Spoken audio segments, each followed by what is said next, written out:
Seorang tukang ojek kembali menjadi korban serangan kelompok kriminal bersenjata di distrik Tigi, Kabupaten Deiyai, Papua Tengah. Korban mengalami luka serius di bagian tubuh dan dalam perawatan intensif di rumah sakit. Korban bernama Aris Munandar, seorang tukang ojek menjadi korban kekerasan oleh kelompok kriminal bersenjata. Usai mengantar penumpang di kawasan Pasar Baru UAGT 2, distrik Tigi, Kabupaten Deiyai. Dari keterangan saksi di lokasi, korban terlihat mengantar penumpang di pasar. Namun ketika dalam perjalanan balik, korban sudah dalam keadaan luka parah akibat senjata tajam di bagian tubuh.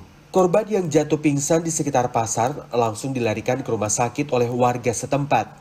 Korban kini masih dalam perawatan intensif di rumah sakit.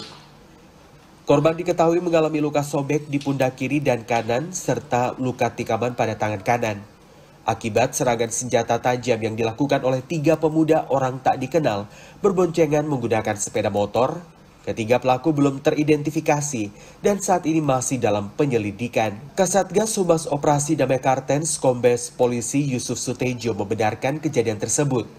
Kini korban sudah dievakuasi ke rumah sakit dan aparat telah melakukan olah TKP di lapangan. Terjadi aksi penganiayaan menggunakan senjata tajam kepada seorang tukang ojek bernama Aris Munandar di kawasan Pasar Baru UAGT 2, distrik Tigi, Deiyai.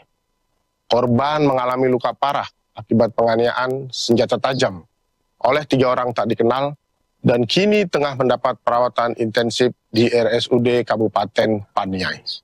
Satgas Operasi Damai Karten bersama TNI merespon kejadian tersebut dengan memonitoring medis dan melakukan penyelidikan di lokasi kejadian.